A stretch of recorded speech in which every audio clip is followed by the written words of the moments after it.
Hi dears, ഇതാണ് variegated ലീഫോട് കൂടിയ Melastoma ചെടി. സാധാരണ കാണുന്ന അതേ കളറിലുള്ള ഫ്ലവേഴ്സാണ് ഈ പ്ലാന്റിലും ഉണ്ടാവുന്നത്. പക്ഷേ ഇളം പച്ചയും വെള്ളയും കൂടിക്കലർന്ന കളറിലുള്ള ഈ ഇലകൾ ഈ ചെടിയുടെ ഭംഗി കൂട്ടുവാനുള്ള ഒരു കാരണമാണ്. സാധാരണ മെലസ്റ്റോമ ചെടികൾ വളരുന്ന അതേ രീതിയിലാണ് ഈ ചെടിയുടെ വളർച്ചയും പരിചരണവും എല്ലാം. പൂക്കളും ഒത്തിരി വ്യത്യസ്തമൊന്നുമല്ല, പക്ഷേ ഇതിൻ്റെ ഇലകൾ ഇതൊരു രക്ഷയുമില്ല, അത്രയും ഭംഗിയാണ്. മെലസ്റ്റോമ വെരിഗേറ്റഡിൻ്റെ ചെറിയ ചെടികൾ ഇതിന് മുൻപും നമ്മൾ തന്നിട്ടുണ്ടായിരുന്നു.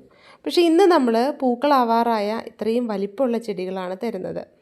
ഇതിലിതാ മൊട്ടിട്ട ചെടികളും ഉണ്ട് കേട്ടോ. മാക്സിമം ഈ ഒരു സൈസിൽ മൊട്ടോട് കൂടിയിട്ടുള്ള ചെടികൾ അയക്കാനാണ് ഞങ്ങൾ ശ്രമിക്കുന്നത്. ആവശ്യത്തിന് വലിപ്പമുള്ള ചട്ടികളിലോ നിലത്ത് തടമെടുത്തോ ഈ ഒരു ചെടികൾ നമുക്ക് നട്ട് വളർത്താവുന്നതാണ്. പൂക്കളുണ്ടാവാൻ അധിക സമയമൊന്നും എടുക്കില്ലാത്ത ചെടിയാണ്. പ്രൂണിങ് അത്ര അത്യാവശ്യമൊന്നുമില്ല. എത്ര വളർന്നാലും പൂത്തു കഴിഞ്ഞാൽ കാണാൻ അതിമനോഹരമായ ചെടിയാണ് മെലസ്റ്റോമ. ലീഫിൽ ഷെയ്ഡ് വരുന്ന ഈ ഒരു വെറൈറ്റി മെലസ്റ്റോമ ചെടി പൂക്കളില്ലെങ്കിൽ തന്നെ കാണാൻ നല്ല ഭംഗിയുള്ളതാണ്. പൂവിടാൻ തയ്യാറായി നിൽക്കുന്ന ഇത്രയും വലിപ്പമുള്ള ഈ മെലസ്റ്റോമ വെരിഗേറ്റഡ് നമ്മൾ അയക്കുന്നത് 200 രൂപയ്ക്കാണ്. പകലുള്ള സമയം അത്രയും വെയിൽ കിട്ടുന്നത് അത്രയ്ക്ക് ഇഷ്ടമുള്ള ഒരു ചെടിയാണ് മെലസ്റ്റോമ. അതുകൊണ്ട് മാക്സിമം വെയിൽ കിട്ടുന്ന സ്ഥലത്ത് വേണം ഈ ചെടി നമ്മൾ വെക്കാൻ.